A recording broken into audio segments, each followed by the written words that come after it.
Recapping a busy day two of the NFL draft. What did the New York Giants do? And what does it all have in common? And what does it tie into as far as the future is concerned? We're going to talk about all that and more coming up on today's LockedOn Giants podcast. You are Locked On Giants, your daily New York Giants podcast. Part of the Locked On Podcast Network, your team every day.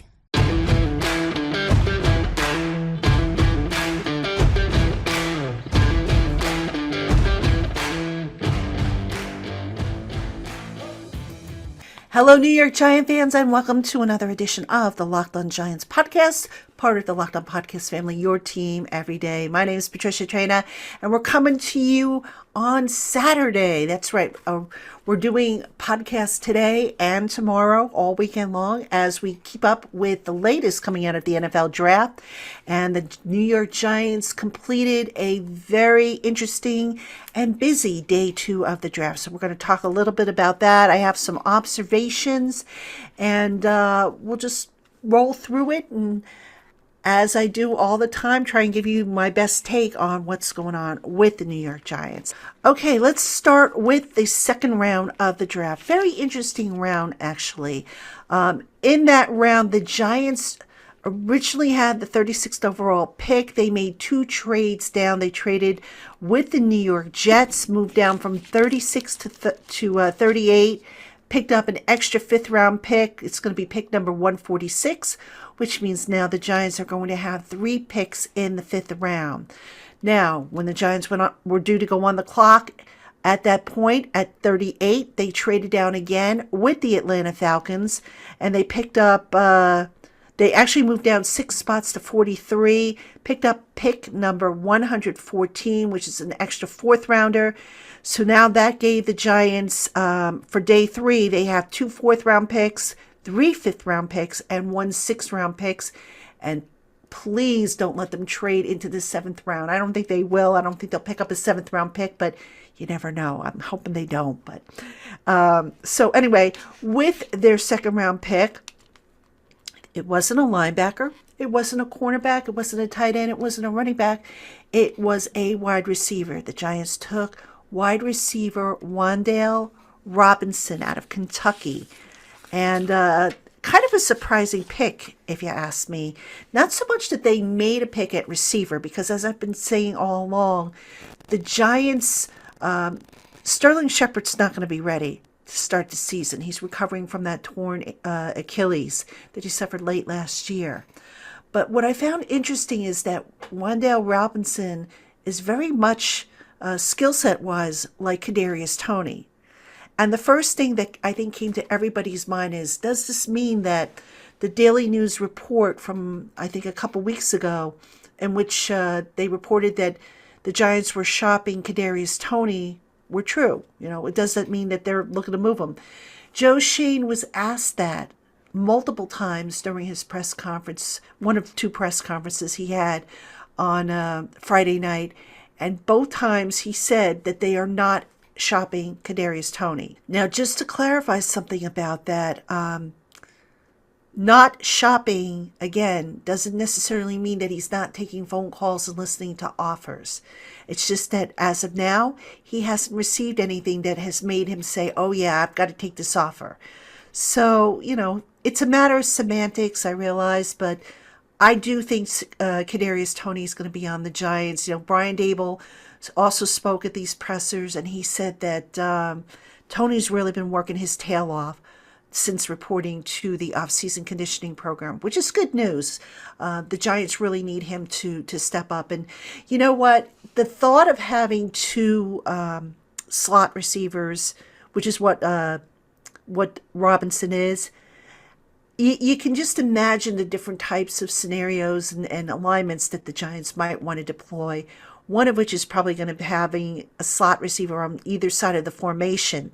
So it's not like, you know, they can't use Wan'Dale Robinson and Kadarius Toney at the same time. They can get them on the field at the same time, and they probably will. And I'm curious to see how exactly they do it. I'm also curious to see if maybe they try Robinson on the outside or Toney on the outside. I don't think either one's really a good fit for the perimeter, but sometimes they do move them to the outside. So Wan'Dale Robinson, like I said, out of Kentucky, he was the pick that the Giants ultimately made after trading down twice in the second round. Now, what did they do in the third round? Stick around. I'll tell you right after this. All right, Giant fans, we have more coming up on today's LockedOn Giants podcast. But first, Shady Rays is an independent sunglasses company that gives you the features of $200 sunglasses for a fraction of the price. Shady Rays products feature polarized lenses, well-constructed durable frames, and premium high-end finishes. Plus, you never have to worry about your purchase because Shady Rays offers a protection program covering lost and broken glasses. So head on over to Shady Rays today to check out their extensive collection of offerings and use our special promo code LOCKEDON to get 50% off 2 or more pairs of polarized sunglasses. You can see here, these are my sunglasses. Love these suckers. Wear them all the time. Even though they're not prescription, I still like to wear them outside, and they do a really great job of protecting my eyes. Plus, they look really cool. Shady Rays products are backed by over 150,000 verified 5-star reviews, of which one of mine is on there. And they donate 10 meals to fight hunger in America for every sale they make. So hit them up today. Use that promo code LOCKEDON and grab your new shades at shadyrays.com. All right, welcome back, Giant fans, to the LockedOn Giants podcast, a special weekend edition. We're coming to you all weekend long, and then we're going to pick up on Monday as usual. Patricia, tried to hear with you, and we're just finishing, as I'm recording this, we're just finishing up day number 2 of the NFL draft. The Giants made 3 picks on day 2, 1 in the second round and 2 in the third round. And the 2 in the third round, they actually have something in common. So I'm going to talk about that a little bit. But first, let me tell you who the picks are. The first pick was offensive lineman Joshua Ezeudu. He's out of North Carolina and an interesting prospect. And I'll tell you why in just a moment. But I also want to mention the other third round pick that the Giants made, and that was LSU cornerback Cordell Flott. All right. Now, what do those two guys have in common? They're both extremely versatile. We'll start with Ezeudu. Ezeudu has played every spot on the offensive line with the exception of center and right guard. He projects as a left guard. All right. So now I'm just wondering, knowing what I know about the free agent signings the Giants made, you figure Mark Lewinsky, I think, is going to go to right guard. Left guard is going to be either Max Garcia or what's the other gentleman? Jamil Douglas. That's the other guy they signed. It's going to be maybe one of those two. And then you probably figure that the Giants are going to want to get Ezeudu up to speed to maybe take over that left guard spot at some point. Because remember, the 2 veterans, Douglas and Garcia, signed to veteran minimum deals. So they don't count for a lot against the cap. And they're, it doesn't look like they're going to be here for the long term after this year. So it gives the Giants an opportunity to get somebody ready, in this case, Ezeudu, to step in and play that position on a full-time basis starting as soon as next year, or maybe at the end of this year, depending on how things go. So the Giants adding some depth to that offensive line room. I've mentioned before that the cupboard's bare, and it was good to see that the Giants added to that position. Now, I want to talk about Flott, Cordell Flott. He is another versatile guy, all right? He has played primarily in the slot for LSU. He has also played on the perimeter, which means the Giants got position versatility with their 2 third-round picks, and that's so important. Now, with Flott, he got to play a lot last season because of the injuries to the Tigers' backfield, the defensive backfield. And he did pretty well, actually. He's a fearless guy. He's very physical. He's got good length. The one thing he doesn't have, ideally, that maybe the coaches would like to maybe see him add, is he needs a little bit more bulk. I think he stands 6'1", 175 pounds. That's kind of thin for this level of play. And, he's going to be on a mission, I'm sure, to add some bulk this year. That doesn't mean that they're going to redshirt him and we're never going to see him. We'll probably see him on special teams. We might see him in some sub packages, but I think he's got a ways to go before he's ready for full-time duty. All right, so again, 2 players in the 3rd round, both of them offering flexibility as to where they play. Now, I'm going to talk a little bit in the next segment about what some of these picks mean and also what my expectations are for day 3. I'll touch upon that in just a little bit. But I do want to mention with regards to Flott, obviously a question came up about James Bradberry and what this means. Joe Schoen was asked if the market has improved a little bit for James Bradberry, and he flat out said it hasn't. My gut feeling, folks, is that James Bradberry is going to be kept because right now, the lower they go in the draft, the Giants, the lower, or the higher the numbers, the more likely they're getting prospects. And if the Giants can't trade James Bradberry, now they're at a point where do they really have an option to fill in for him? Maybe that option is Aaron Robinson. Maybe it's Rodarius Williams. So they do have bodies on the roster. But it's interesting because Dable was asked about Aaron Robinson and how he's been doing. Because he did play some snaps on the outside at the mini camp that we saw last week.